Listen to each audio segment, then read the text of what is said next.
واعتصموا بحبل الله جميعا ولا تفرقوا.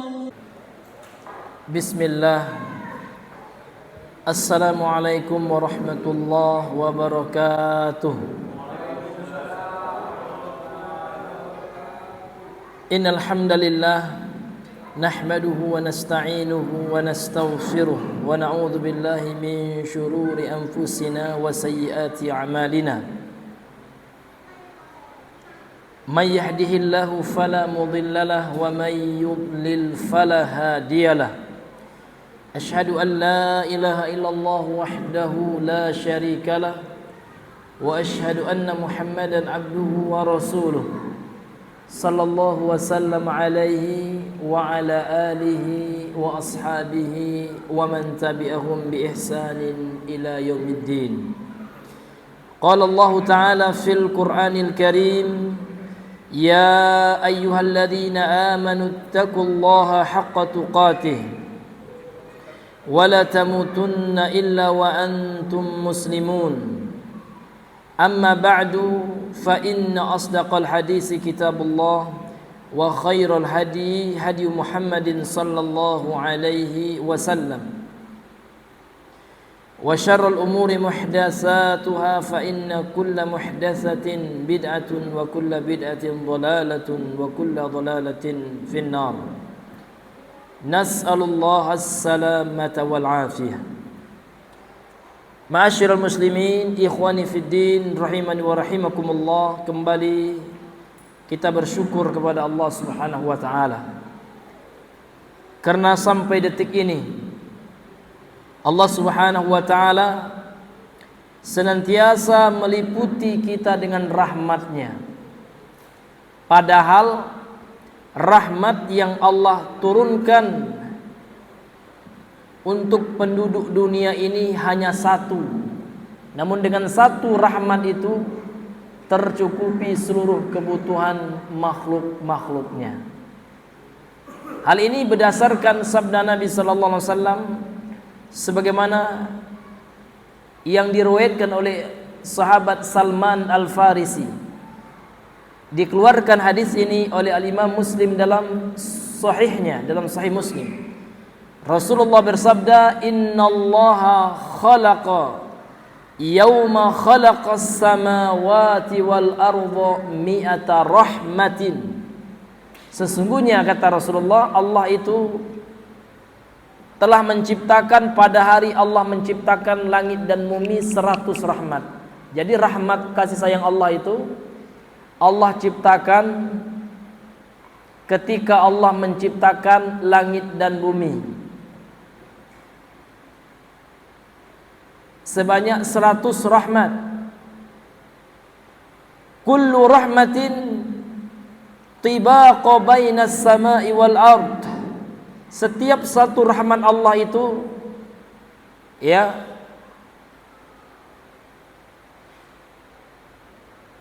tebalnya, tibaqa ini artinya susunannya, tebalnya gitu.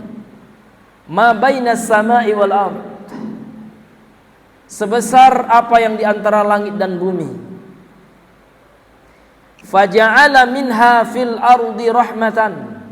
Kemudian Allah jadikan dari rahmat Allah yang 100 rahmat itu fil ardi, Allah kirimkan ke dunia ini rahmatan, satu rahmat saja. Fabiha ta'tiful walidatu ala waladiha, dengan satu rahmat itu seorang ibu mengasihi merahmati anaknya. Wal wahsyu, demikian juga binatang buas, dengan satu nikmat tersebut dengan satu rahmat satu rahmat Allah itu binatang buas saling mengasihi, saling merahmati, mengasihi anaknya. Wattairu ba'duha ala ba'din, dan burung satu sama lain saling mengasihi dengan satu rahmat Allah itu. Fa idza kana yaumul qiyamah, dan apabila telah terjadi hari kiamat kelak di akhirat, akmalaha bihadhihi rahmah, Allah sempurnakan dengan rahmat yang 99 tadi jadi 100 rahmat Allah berikan kepada penduduk ataupun penghuni surga kelak di akhirat. Dengan satu rahmat Allah saja kita sudah cukup, sudah bahagia, ya Pak ya. Harus bahagia, Pak. Karena segala yang ditetapkan oleh Allah itu adalah sumber kebahagiaan. Walaupun menurut kacamata manusia itu ya tidak sempurna. Contoh, ada orang buta lahir, Pak. Apakah harus sedih terus? Enggak, bahagia dia. Kenapa? Karena Allah berdasarkan sabda Nabi telah menjanjikan orang yang dilahirkan atau orang yang terkena musibah berupa kebutaan, ini hadis sahih, kalau dia sabar maka Allah akan ganti kedua mata yang Allah ambil itu di dunia dengan surga. Sudah ada jaminan surga. Dan dikiaskan oleh para ulama dari setiap orang yang cacat. Artinya apa? Ketika orang lahir dalam keadaan cacat, Allah masih cinta, rahmat Allah masih Allah rahmati. Ini luar biasa. Terutama apa? Pada hari ini kita berada di bulan yang mulia. Bulan haram-haram itu artinya mulia, Pak. Haram itu bukan berarti dalam makna hukum fikih ya. Yang artinya kalau kita kerjakan dapat dosa, kalau ditinggalkan berpahala, enggak. Haram di sini maknanya adalah dari kata ya haruma, yang maknanya ada secara bahasa artinya mulia. Makanya dalam bahasa Arab orang yang mulia itu namanya muhtaram, orang yang dimuliakan. Memuliakan itu artinya ihtarama yahtarimu. Ya. Orang yang memuliakan orang lain namanya orang yang yahtarimu akharin, yahtarimul akharin, kan gitu. Ini luar biasa. Jadi apa ya landasannya?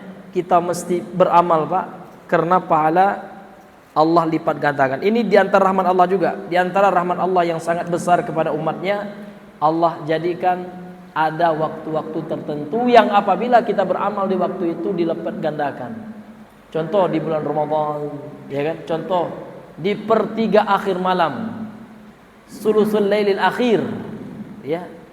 Sepertiga akhir malam itu waktu yang mustajab berdoa, waktu yang mulia. Dan ada pula tempat-tempat yang Allah lipat gandakan amal. Contoh salat. Salatun fi masjidi hadza, kata Rasul. Salatun fi masjidi hadza. Salat di masjidku ini ya tafdulu mi'ata salatin siwahu illal masjidil haram. Hadis riwayat Imam Muslim. Salat di masjidku ini ya lebih utama pahalanya gitu ya. Lebih utama pahalanya 1000 kali salat di selain masjidku kecuali Masjidil Haram. Kalau Masjidil Haram beberapa, Pak? 100.000, luar biasa, Pak. Ya, sekali kita salat di Masjidil Haram, Pak, Allah lipat gandakan menjadi 100.000, Masya Allah. Ya, 100.000 kali, ya subhanallah. Makanya kita dianjurkan untuk apa, Pak? Untuk syaddur rihal. Syaddur rihal itu, Pak, mengkhususkan perjalanan ibadah. Ya. Nabi mengatakan la tasuddur rihala illa ila salasati masajid. Jangan kalian khususkan perjalanan ibadah kecuali 3 masjid. Masjidin Nabawi atau Masjidi hadza, wa fi riwayah ya. Masjid Nabawi atau masjidku ini, wa Masjidil Haram, kemudian Masjidil Haram, wa Masjidil Aqsa, dan Masjid Al-Aqsa di Palestina. Ini luar biasa. Dan kalau kita punya rezeki, kita umrah. Kalau di bulan Ramadan Rasulullah mengatakan al-umrah fi Ramadan kal haji ma'i, ya, orang yang umrah di bulan Ramadan seperti orang yang menunaikan haji bersamaku. Jadi yang sebagai pemandunya Rasulullah. Ya, kalau sekarang mungkin kita enak ya, pemandunya ada Ustadz Satria gitu ya. Senang kita ya. Ternyata orang yang umrah di bulan Ramadan itu seperti orang yang haji, pemandunya langsung siapa? Rasulullah langsung, Pak. Orang yang paling mulia, orang yang paling bertakwa. Maka kita kumpulkan uang, Pak ya. Jangan enggak beli mobil bisa, Pak ya. umroh Ramadan enggak gitu ya. Iya kan? Iya, kita kumpulkan Pak. Kalau beli rumah itu nanti ya itu enggak begitulah pahalanya gitu. Tapi kalau umroh itu luar biasa. Jadi kita niatkan bahwa sebelum kita meninggalkan alam dunia ini minimal kita bisa umroh di bulan Ramadan. Ya. Dan sekarang Pak gampang ya. Enggak pala mahal sekarang ini. Asal kita mau berusaha. Ini luar biasa. Bayangkan Pak, kita haji bersama Nabi. Masya Allah. Ya kan? Iya. Sebagai pemandu haji kita, ya kan? Nabi. Begitulah orang yang umroh di bulan Ramadan. Subhanallah. Apalagi kita bisa i'tikaf ya di Masjidil Haram itu. Masya Allah. Ya. Yang penting kita ada niat ya. Insyaallah ya Allah kita niatkan Pak ya. Bulan depan kita umroh. Mudah-mudahan yang hadir ini bulan depan ya, tahun depan lah Pak ya, kalau bukan tahun sekarang ya, tahun depan kita bisa umroh Ramadan. Insyaallah Pak, gampang. Ya. Ini hadirin yang dimuliakan oleh Allah Subhanahu wa taala. Baik, kita kembali melanjutkan kajian kita yang mana pada pertemuan yang sebelumnya kita sudah masuk kepada pembatal-pembatal keislaman atau nawaqidul Islam. Dan pada pertemuan yang hari ini atau yang malam hari ini kita masuk sekarang kepada masih pembatal yang keempat ya. Ini belum kita baca semuanya. Ya, nawaqidul Islam an-naqidur rabi' ya. Pembatal keislaman yang keempat. Ini hadirin yang dimuliakan oleh Allah Subhanahu wa taala. Coba kita buka PDF-nya ya, halaman 29. 39 ya, afwan. Iya, halaman 39. Jadi pada pertemuan yang sebelumnya kita telah masuk kepada pembatal keislaman yang keempat ya. Yaitu barang siapa yang meyakini, kata beliau. Barang siapa yang meyakini bahwasanya petunjuk selain Nabi. Jadi kalau ada orang yang yakin bahwa sesungguhnya petunjuk, tuntunan agama selain tuntunan yang telah Nabi ya bawa, dia anggap tuntunan selain tuntunan Nabi itu, petunjuk selain petunjuk Nabi itu akmalu min hadihi, lebih sempurna dari petunjuk Rasulullah, atau dia meyakini anna hukma ghairihi, bahwasanya hukum selain Nabi itu ahsanu min hukmi, lebih baik daripada hukum Nabi, ya kan? Kalladzi, seperti orang-orang yang yufaddiluna hukmat tawaghid, mendahulukan, menganggap lebih utama, itu arti yufaddilun itu ya, mentafdilkan, menganggap lebih afdal, lebih utama hukum-hukum taghut. Hukum taghut ini hukum apa Pak? Setiap hukum yang menentang hukum Allah. Contoh, Allah mengharamkan zina, tiba-tiba orang buat suatu hukum Pak ya, suatu undang-undang zina mantap, enak, halal. Ini hukum taghut namanya itu. Ya kan? Jadi hukum taghut ini Pak, setiap hukum yang menentang hukum Allah. Makanya Allah menyuruh kita mengingkari taghut itu. Ya, mengingkari setiap hukum yang menentang hukum Allah.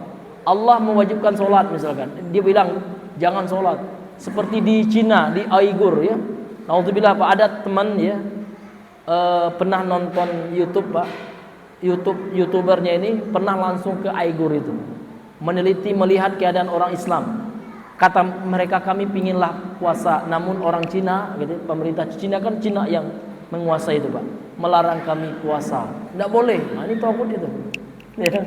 Setiap yang menentang hukum Allah gitu.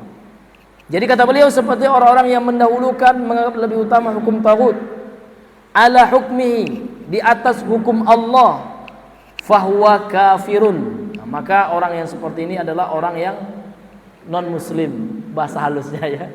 Bahasa Allahnya kafir, bukan keras Pak, bahasa syariatnya itu. Nah, kalau bahasa diplomasinya non muslim ya. Wa man i'taqada, dan siapa yang meyakini annal anzimata wal qawanina, bahwasanya ada aturan-aturan, undang-undang, qawanin ini Pak jamak dari qanun itu undang-undang gitu ya. Allati yasunnuhan nasu, yang diciptakan oleh manusia. afdalu min syariatil Islam. Dia yakini, dia anggap undang-undang ciptaan manusia itu lebih utama daripada syariat Islam. Nah, ini atau dia menganggap undang-undang ciptaan manusia itu musawiyatun laha, sama dengan hukum Allah, dengan undang-undang Allah. Au annahu yajuzu tahakkumul ilaiha, atau dia menganggap boleh berhukum dengannya. Walau i'taqada anna al-hukma bi syariati afdal, walaupun dia menganggap berhukum dengan syariat itu lebih utama, namun kalau dia mengatakan boleh kita berhukum dengan hukum yang menentang hukum Allah, au anna nizam al-Islam, atau dia meyakini bahwasanya aturan Islam ini, nizam itu aturan artinya ya. Kalau dia meyakini bahwasanya aturan Islam ini la yasluhu tatbiquhu, tidak bisa lagi dipraktekkan, ya, tidak mendatangkan maslahat lagi katanya. Tidak ada kebaikan pada mempraktekkan hukum syariat. Nah, undang-undang syariat itu tidak ada katanya. Nauzubillah. Dia celah undang-undang syariat itu. Ya seperti yang di Aceh.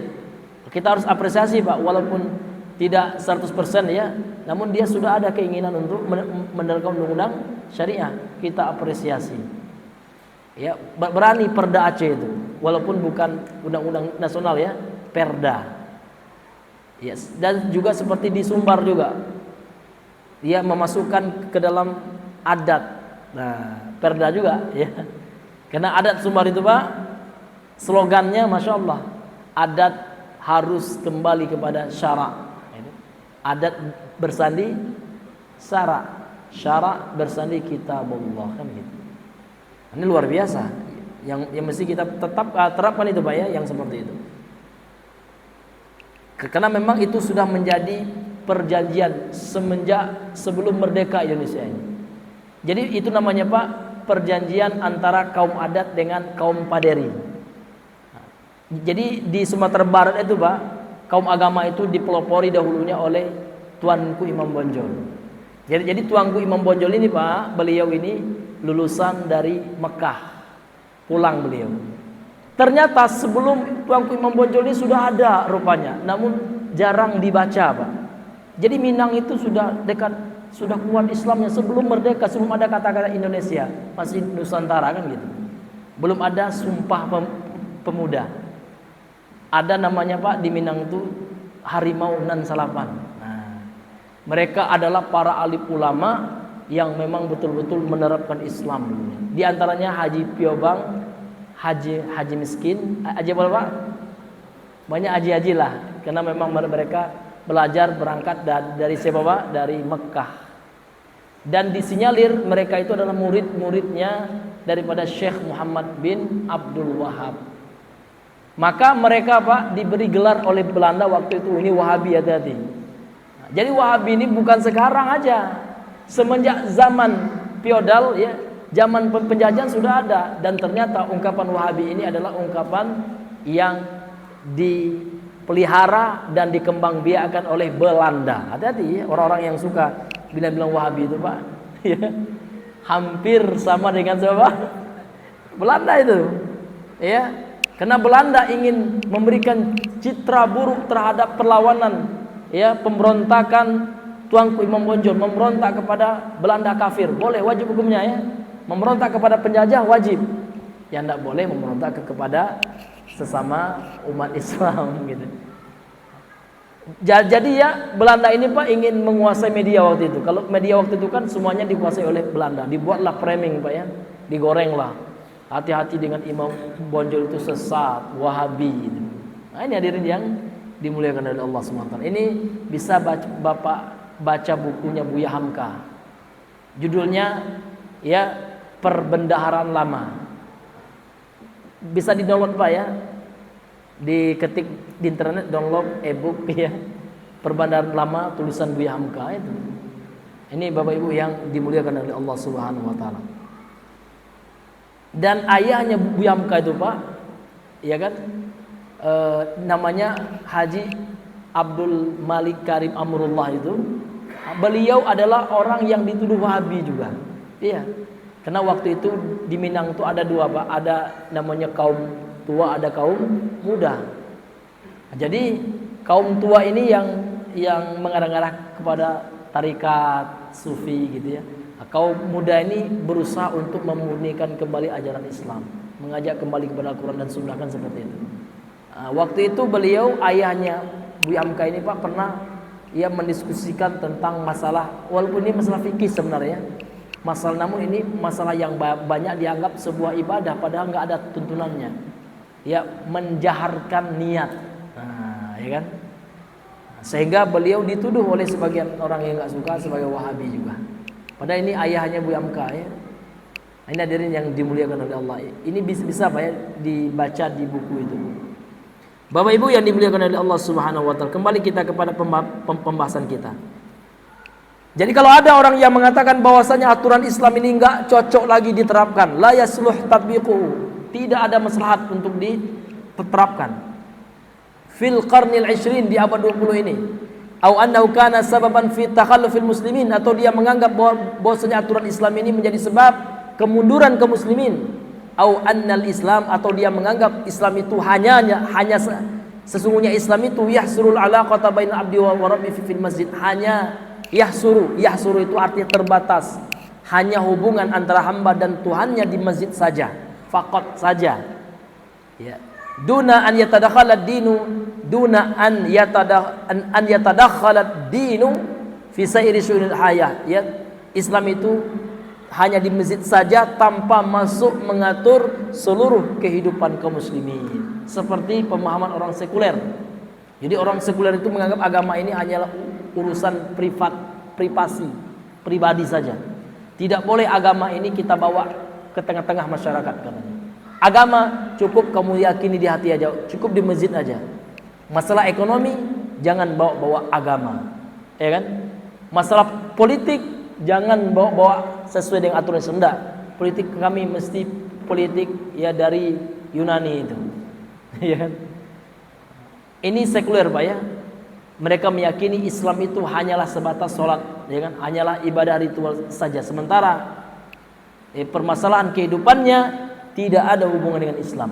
Maka inilah yang diluruskan oleh para ulama, dan ini adalah kekufuran keyakinan seperti itu. Kenapa? Karena kita diwajibkan untuk mengamalkan Islam ini secara kafah. Islam mengatur seluruh sendi-sendi kehidupan, tidak hanya masalah ya ibadah saja, atau dalam pengertian sebagian ulama fikih ya, ibadah murni, ibadah mahdhah saja, tidak. Namun Islam lebih luas. Islam itu mencakup seluruh kehidupan kita. Seluruh kehidupan kita itu ada aturannya Pak dalam Islam. Ada aturannya. Jual beli ada aturannya. Pernikahan ada aturan, tidak sembarangan aja.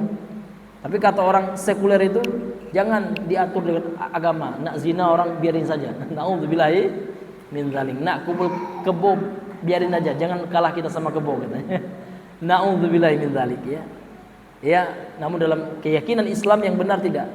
Ya, dalam hubungan antara laki dan perempuan ada aturannya, pernikahan ada undang-undangnya, semuanya lengkap, semuanya dijelaskan secara terperinci dalam agama Islam. Ya. Maka ini masuk Pak ya, ini masuk kepada pembatal keislaman kalau ada orang yang meyakini yang seperti itu. Nah, ini ya pembahasan kita yang sebelumnya. Sekarang kita ya masuk pada halaman 40-nya Pak. Qala al-musannifu hafizahullahu ta'ala, berkata penulis yang semoga dijaga oleh Allah Subhanahu wa ta'ala, wa yadkhulu fi dzalika aidan, dan masuk ke dalam pengertian atau ke dalam pembatal keislaman yang keempat itu juga, man yara anna inqadha hukmillahi fi qat'i yadis sariq, barang siapa yang menganggap bahwasanya menerapkan hukum Allah dalam memotong tangan pencuri, au bi rajmi zanil muhsan, atau dengan merajam seorang pezina yang sudah menikah, la yatanasabu ma'al waqtil hadiri, tidak cocok lagi dengan waktu sekarang gitu ya. Enggak cocok lagi di zaman modern ini kita memotong tangan pencuri. Wa annahu wahsyiyatun. Jadi kalau ada orang yang meyakini hukum Islam itu ya kejam, wahsyiyah itu artinya kejam. Ya kan? Yang bagi an yurtafa, diangkat ya. Harus diangkat anha darinya Dzuqun nas, perasaan manusia.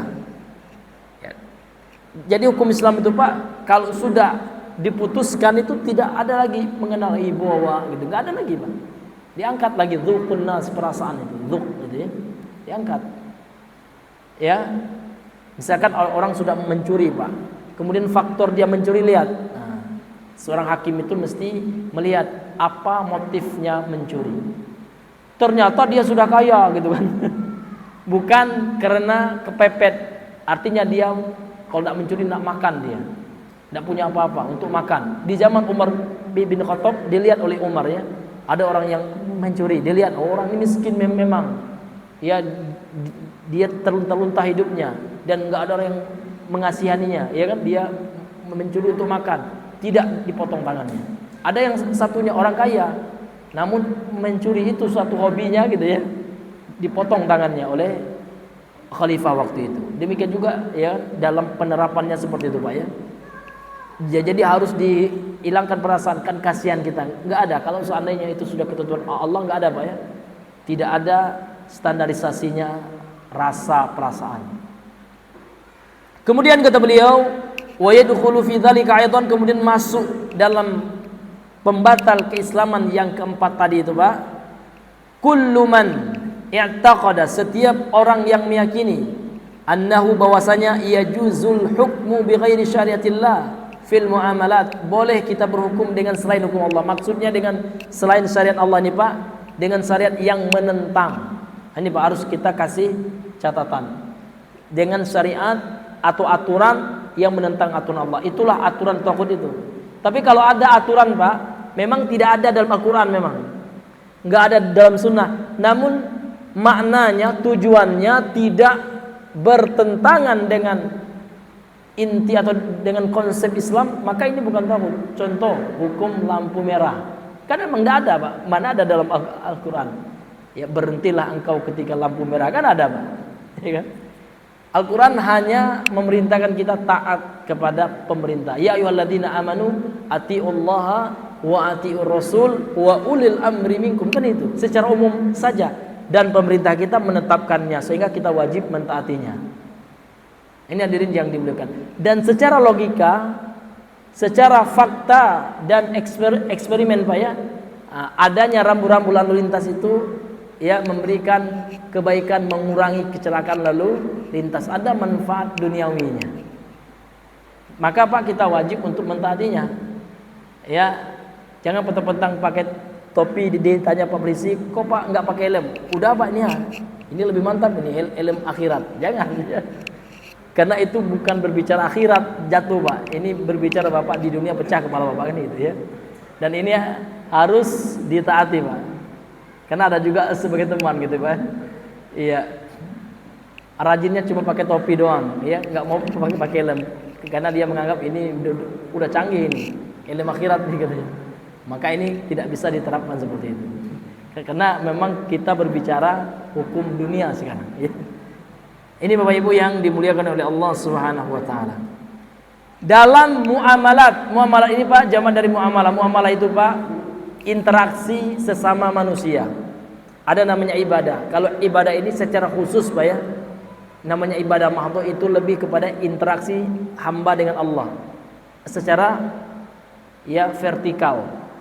Ya, antara hamba dengan Allah itu namanya ya ibadah mahdhah. Ada ibadah ghair mahdhah atau muamalah, yakni interaksi sesama hamba. Maka ada aturan Islamnya Pak. Jadi bagaimana cara kita berinteraksi suami istri, antara teman, ya kan? Ini sudah ada aturannya. Ini hadirin yang dimuliakan oleh Allah Subhanahu wa taala. Au fil hudud, atau dalam hukum pidana. Hudud itu Pak artinya hukum pidana. Juga ada aturannya dalam Islam. Au fi ghairihima, atau ya hukum selain muamalah dan pidana. Wa illam ya'taqid anna dzalika afdalu min hukmi syariah. Meskipun dia tidak meyakini bahwasanya hukum itu lebih utama daripada hukum syariah, namun dia menganggap ya boleh seseorang itu berhukum dengan hukum yang menentang hukum Allah dalam muamalah dan di dalam hukum pidana. Li'annahu bidzalika, kalau seandainya itu dia lakukan dengan hal itu gitu ya, yakunu, maka dia qad istabaha, telah membolehkan ma harramallah, apa yang telah diharamkan oleh Allah. Jadi kalau seandainya orang membolehkan kita berhukum dengan aturan yang menentang aturan Allah dalam muamalah dan dalam hukum pidana, ya, kalau seandainya itu kita yakini, berarti seseorang itu telah membolehkan atau menghalalkan apa yang telah diharamkan oleh Allah, mimma huwa ma'lumun minad dini bid-durur, yang mana perkara itu telah diketahui, maklum, dia sudah menjadi maklumat kita, sudah diketahui oleh setiap kaum muslimin dalam permasalahan agama ini secara darurat, ya. Maksudnya secara darurat itu pada ada lagi yang tidak tahu. Itu adalah perkara inti agama. Ini hadirin yang dimuliakan oleh Allah. Dzalika kama fi zina, seperti hukum orang berzina. Wal khamri, seperti hukum khamar, hukum zina. Sudah tahu kita haram itu. Kemudian hukum khamar, orang yang meminum minuman keras. War riba, seperti hukum orang riba. Wal hukmi bi ghairi syariatillah, atau berhukum dengan syariat yang menentang aturan Allah. Faman fa'ala syai'an min dzalika fahuwa kafirun bi ijma'il muslimin. Barang siapa yang melakukan hal itu, artinya dia menganggap halal apa yang telah Allah haramkan. Tadi ada orang yang mengatakan, "Enggak, bagi saya zina itu halal, Pak." Atau dia membuat aturan boleh berzina, bebas katanya. Nah, kalau seperti itu, Pak, kalau dia sudah berilmu gitu ya, tahu dia bahwasanya Allah telah mengharamkan zina, tetap dia tentang, enggak gitu ya. Dia tentang itu, Pak ya, hukum Allah itu, maka ini termasuk pembatal keislaman. Ya, maka pelakunya kalau sudah diingatkan, sudah ditegur oleh ulama gitu ya, sudah diminta bertobat namun keras kepala ya, maka naudzubillah, ini bisa membatalkan keislamannya berdasarkan ijma' kesepakatan kaum muslimin. Ma'asyiral muslimin, Bapak Ibu yang Allah muliakan.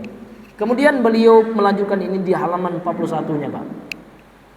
Amma idza hakama bi ghairi ma anzalallah, adapun orang yang berhukum dengan selain apa yang Allah turunkan, li hawan fi nafsihi, disebabkan oleh hawa nafsu, Pak, yang ada dalam dirinya, au jahlin, atau dia tidak tahu, bodoh dia, bima anzalallah, daripada apa hukum yang telah Allah turunkan, daripada hukum yang telah Allah turunkan. Artinya dia membuat suatu undang-undang ya, yang mana undang-undang itu bertentangan dengan undang-undang yang telah Allah tetapkan. Namun dia lakukan itu karena hawa nafsu. Dalam hatinya, Pak, maksudnya li hawan ini karena hawa nafsu, Pak. Dalam hatinya tetap dia meyakini hukum Allah itu yang paling utama. Namun karena mungkin ada keuntungan duniawi yang akan dia dapatkan, udahlah katanya kan, iya, untung-untung ya ada kesempatan ini gitu ya. Nah, namun dalam hatinya, Pak, dalam hati kecilnya, dia tetap meyakini hukum Allah lah yang, aturan Allah lah yang paling sempurna, yang paling baik. Atau karena dia nggak tahu, Pak, dia menganggap boleh-boleh aja itu gitu kan. Memang dia nggak tahu, nggak sampai ilmunya. Ini nggak boleh kita katakan kafir. Karena memang kalau dalam surah Al-Maidah itu, Pak, ada 3 hukum, tidak melulu kafir. Yang pertama Allah mengatakan wa man lam yahkum bima anzalallah faulaika humul kafirun. Yang pertama kafir, barang siapa yang tidak berhukum dengan apa yang telah Allah turunkan, yang pertama kafir. Kemudian yang kedua di ujung ayatnya Allah mengatakan wa man lam yahkum bima anzalallah faulaika humul fasiqun, fasik. Yang ketiga wa man lam yahkum bima anzalallah faulaika humul zalimun, dia zalim. Jadi ada kafir, fasik dan zalim, tergantung nanti keyakinannya. Ini Bapak Ibu yang dirahmati oleh Allah. Kemudian kata beliau wa huwa ya'taqid anna hukmallahi wal haq. Nah, sementara dia meyakini hukum Allah itu yang hak, yang benar. Wa huwal wajib, dan dia meyakini itu wajib. Namun dia tetap menerapkan hukum yang bertentangan hukum Allah, Pak ya, karena hawa nafsunya, namun hatinya tetap meyakini hukum Allah yang terbaik. Fahadha, maka orang seperti ini enggak kafir dia. Namun ya, fa'ala kabiratan min kabairi dzunub, dia telah melakukan salah satu dosa besar ya. Namun dia telah melakukan kabiratan, satu dosa besar, min kabairi dzunubi, dari dosa-dosa besar. Wa ata azimatan, dan dia telah melakukan sesuatu yang agung, yang besar sekali, min adzaimil ismi, dari dosa-dosa yang besar. Wadzalika kufrun duna kufrin. Ini adalah kufur bukan kufur. Maksudnya apa? Kufur kecil. Jadi kufur itu ntar kita bahas Pak ya. Ada kufrun akbar, ada kufrun asghar. Ini Pak. Seperti nifak juga. Ada nifakun akbar, ada nifakun asghar. Seperti syirik. Ada syirik besar dan syirik kecil. Kufur juga. Kekafiran juga. Ada kekafiran yang besar, ada kekafiran kecil. Kekafiran besar itulah yang bisa mengeluarkan pelakunya dari Islam, sementara kekafiran kecil tidak mengeluarkan pelakunya dari agama Islam. Nah, ini mantapnya bukunya Pak ya. Buku ini nanti akan mengarahkan kepada kitab mana saja yang termasuk kufur kecil dan kufur besar itu, sehingga kita bisa membedakannya dan tidak main tebang aja, tidak main tebas saja gitu ya. Kita bisa memilih dan memilah. Disitulah letak kesalahan orang-orang Khawarij. Khawarij itu asal nama kafir udah disamaratakan. Padahal ada kafir yang tidak mengeluarkan pelakunya dari Islam. Iya, seperti kafirnya wanita-wanita yang durhaka kepada suaminya. Iya kan? Maka kan setelah Nabi mengatakan, aku ketika Isra Mi'raj, kata Nabi ya, uritun nar, diperlihatkan bagiku neraka. Ini diantara mukjizat beliau ya. Di perjalanan yang luar biasa itu, mukjizat yang besar itu ketika Nabi Allah terbangkan ya kan ke langit yang ketujuh. Maka di waktu itu juga Allah perlihatkan neraka. Maka Nabi cerita, ini hadisnya Sahih Muslim Pak ya. Uritun nar, diperlihatkan bagiku neraka. Ternyata ya, fa idza aksaru ahlian nisa, mayoritas penghuninya para wanita, banyak perempuan rupanya. Minta ampun ya, banyak kali gitu ya. Ini wanita juga kata Nabi ya. Setelah Nabi mengatakan hadis ini Pak, kaget para sahabiat ya, para wanita di zaman awal Nabi kebingungan, kaget, ya Allah gimana ini ya Allah ya. Mereka langsung cemas Pak. Begitulah seharusnya ya sikap seorang muslim ketika mendengar hadis-hadis atau ayat Al-Quran tentang neraka. Kita dulu Pak, seolah kita yang kena itu ya. Jangan kawan kita, neraka asif pula nih pasti nih ya gitu. Sebagian orang kan seperti itu Pak ya. Kalau mendengar ayat-ayat tentang neraka seolah-olah ditembak sama orang. Ya seolah dialah yang surga kan itu. Enggak. Kalau sahabat dah Pak, kalau mereka baca hadis, dengar ayat tentang neraka seolah mereka itulah penghuninya. Takut minta ampun Pak. Ya kan?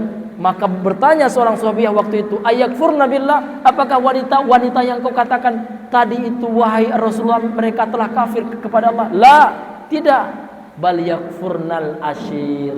Namun mereka itu kufur kepada suami-suami mereka. Bagaimana ya Rasulullah seorang wanita itu dikatakan kufur kepada suaminya? Maka Nabi mengatakan, ya, ketika suaminya salah, dia mengatakan kamu tidak melakukan kebaikan apapun, lupa dengan kebaikan suami. Kalau suami bagaimana, ya kan? Bagaimana kalau suami yang kebalikannya? Suami yang lupa kebaikan istri, masuk juga. Kufur juga namanya itu. Ya kan?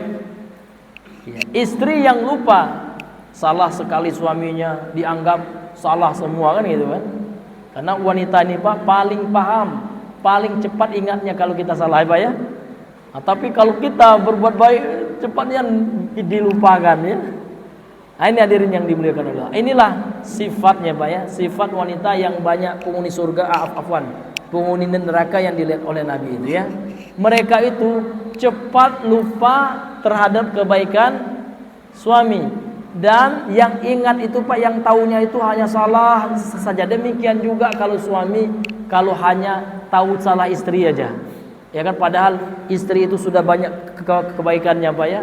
Sudah melayaninya, beres rumah, ya, mendidik anak, masak, nyapu, ya Pak ya, datang ke rumah kan tidur aja.